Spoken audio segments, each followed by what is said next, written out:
Assalamualaikum warahmatullahi wabarakatuh. Selamat pagi anak-anak. Apa kabar hari ini? Pak Guru selalu mendoakan agar kita semua dalam keadaan sehat dan semangat dalam belajar. Hari ini Bapak akan memberikan materi pembelajaran untuk kelas 6, tema 3, tokoh dan penemuan, subtema 1, penemuan yang mengubah dunia, pembelajaran ke-1. Seperti biasa, Bapak minta awali pembelajaran hari ini dengan berdoa. Berdoa, mulai. Selesai. Lihatlah lingkunganmu di malam hari. Cahaya lampu bersinar menerangi jalan, sekolah, dan rumah kita. Listrik telah mengubah wajah dunia. Tahukah kamu siapa tokoh yang berhasil menemukan mesin pembangkit listrik? Dan bagaimana lampu-lampu di rumah dapat menyala? Ya, betul. Penemu arus listrik adalah Michael Faraday. Mari kita baca bacaan berikut ini. Listrik pengubah wajah dunia. Listrik telah membawa banyak perubahan dalam kehidupan masyarakat di dunia. Michael Faraday adalah tokoh penemu arus listrik. Faraday lahir pada tahun 1791 di Newington, Inggris.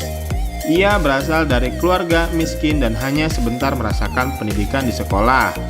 Dengan perjuangan keras dan semangat pantang menyerah, ia akhirnya berhasil membuat alat sederhana pertama yang dapat menghasilkan gelombang elektromagnetik.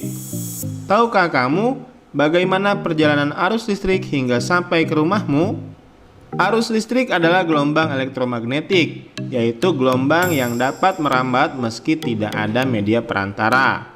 Gelombang elektromagnetik terbentuk dari hasil perubahan medan magnet dan medan listrik yang terjadi terus-menerus. Proses tersebut kemudian memicu terjadinya arus yang kemudian kita kenal sebagai arus listrik. Arus listrik dihasilkan oleh generator raksasa pada pusat pembangkit listrik. Arus listrik tersebut disalurkan melalui jaringan listrik tegangan tinggi berupa jaringan kabel pada menara-menara tinggi yang menuju ke gardu-gardu penerima di berbagai daerah. Dari gardu-gardu penerima, arus listrik kemudian disalurkan ke rumah penduduk dan berbagai tempat yang memerlukannya. Arus listrik yang diterima di rumah kemudian disalurkan melalui rangkaian kabel listrik di dalam rumah. Rangkaian kabel tersebut umumnya berada di atap untuk tempat dudukan lampu atau dinding rumah untuk saklar dan colokan listrik. Colokan listrik tempat menghubungkan beragam peralatan elektronik seperti televisi, kipas angin, dan kulkas. Rangkaian listrik di dalam rumah dapat berupa rangkaian seri atau rangkaian paralel. Rangkaian seri dan paralel merupakan jenis-jenis rangkaian yang dipakai untuk menyambungkan dua ataupun lebih komponen listrik sehingga menjadi satu kesatuan yang utuh. Bila dilihat dari cara penyusunannya, rangkaian seri disusun dengan cara bersambung atau sejajar dan rangkaian paralel disusun berderet. Contoh rangkaian seri dalam kehidupan sehari-hari adalah lampu senter. Rangkaian yang disusun seri pada lampu senter adalah baterai. Karena hanya terdapat satu lampu pada senter, hal tersebut yang menyebabkan lampu senter menyala sangat terang namun baterainya cepat habis. Rangkaian seri dan paralel juga bisa ditemui pada lampu-lampu di rumah. Betapa penting peranan listrik bagi kehidupan manusia. Tanpa listrik, tentunya kita akan mendapatkan banyak kesulitan dalam mengerjakan aktivitas sehari-hari. Namun demikian, kita juga harus tetap bijaksana menggunakan listrik dalam kehidupan sehari-hari. Anak-anak, jika kalian mempunyai senter, bongkarlah senter yang kamu miliki.